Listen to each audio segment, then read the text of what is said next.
gem that I got, brought to you by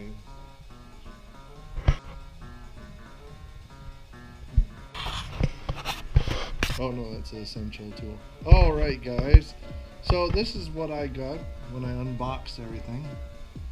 Gives you a list of where we were at, the things that you need to do. Looks pretty basic. I got these two plates that came with it. I got the bars, of course. And I got this nice little bag of bolts, which I'm sure will be very handy. So far, we need one of these star wrenches, kind of like an Allen's head. I'm not really sure the size though, unfortunately.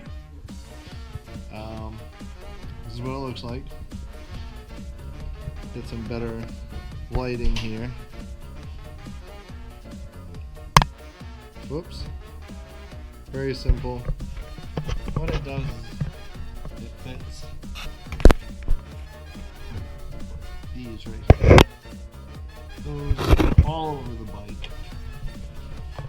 My friend Kyle here has lent me this trusty little tool here. Got an array of sizes here, and we are going to be using the bigger one, or the biggest one I should say. And another necessity of the tools. Dun, dun, dun, dun. So far this is a 2-beer job, one to prep and probably another one to do the job. Alright guys, so this is what we did. We found out that there was a little bit of an issue. We're looking for a hex bolt.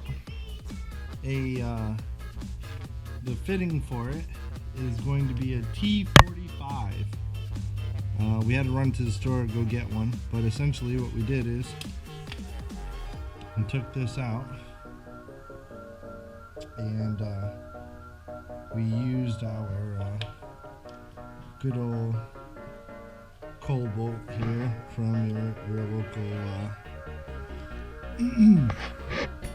Lowe's. Essentially, it's just a little fitting that looks like this.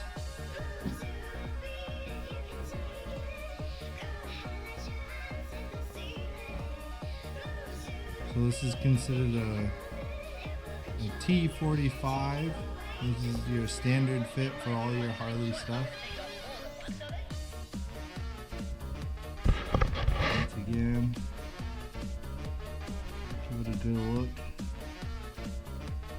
Sorry about the shadows. That's lighting here. And then I use my regular ratchet.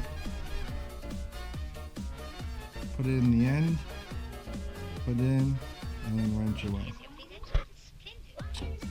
And then we'll do the same on the other side. We're going to take it apart. We're going to sandwich this bracket in between each side with the round side facing down, but you're not going to tighten it up at all. It's just going to be loose until we shore up the rest of the side. So once again, each side, round side facing down, just like the instructions show. Alright guys, so we ended up having to find a hex bolt here. A fitting for it is considered a T45. This is what it looks like. It's pretty good size. It was one size up from the original Swiss Army looking device that we had. So essentially what we did is we went down to the control arm on the left hand side. We undid the two bolts that were there with this fitting. We used this trusty little this is a cheap brand Cobalt from Lowe's, but it's just a regular standard socket that fits in there. You can use your head and see what fits, and this was enough to give us enough torque to be able to undo the bolt. Now mind you, we used WD-40 to definitely loosen things up, let it sit for a little while, grab some dinner, came back to it, wrench on it a little bit, and we were able to undo it without stripping it. So now we're going to put in these brackets.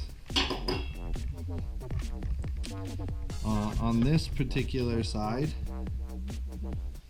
it's on the left hand side, it's going to go in and it's going to be facing down like this, with this side right here is going to be facing the ground, and we're going to use the 2 bolts that we took out. These holes are going to fit in that particular order from the bottom to the top. So sorry about my lighting, a little ghetto over here, but hopefully this should do the job for you guys to see much better. We saw about earlier, on the other side and the same on this side, there's 2 bolts right underneath the controls, right there. We're using both these out.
Now if you're doing this on what is it, 2013 on up? 2010 On up. It's going to be the same setup. All 2010, 2013, and 2015, and any years in between are all the same. Next we're going to add the bracket in. So here is their look.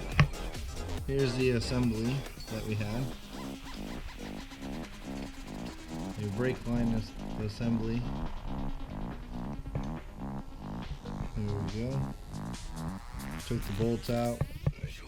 We're going to place this little piece. Sorry, I'm only so good with one hand. Put this in like so.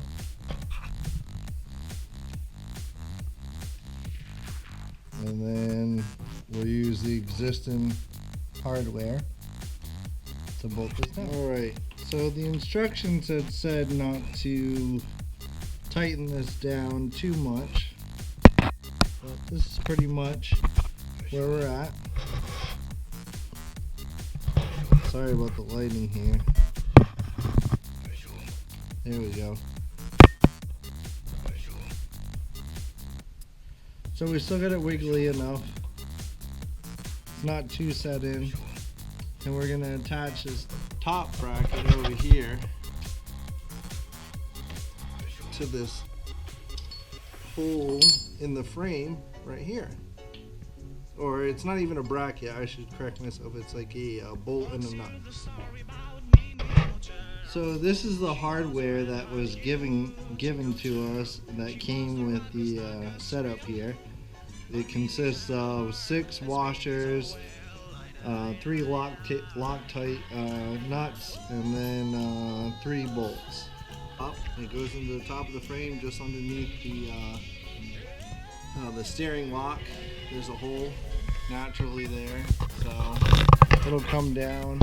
We're looking at fitting these 2 pieces in perfectly. It's another bolt and a nut. You're going to double up on the washers, 1 on each side, sandwich them, just like Kyle had suggested. They'll give you 6 total, and it's 9/16 by the way. My apologies for having it wrong. So that's what we're going to do. But here's we put the nut and bolt setup in here. As you can see, put it up at the top, made it super loose so that way we could add a little bit of weight to each side, get it shored up, get those bolts in. It's metal, they're hard to get in, takes a little bit. So a little bit of weight, if you're fat, it helps. And then from there, we're able to shore things up down here. That's all it is, nothing big, it's just trying to line up the pipe. Guys, don't forget to tighten these two bolts up, man. Can't tell you anymore. It's once again, it's a Harley. It's gonna rattle the shit.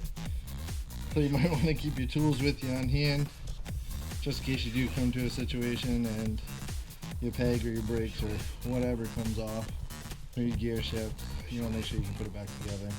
Probably carry an extra set of bolts too, just in case you don't put those on tight enough. It was suggested to me by an older Harley guy to just switch out all these bolts and put something that is just totally the same all around on this bike. That way, this is what they used to do in the old days, he said. That way you have the right tool, one tool, and minimize what you need to carry with you just in case of emergency.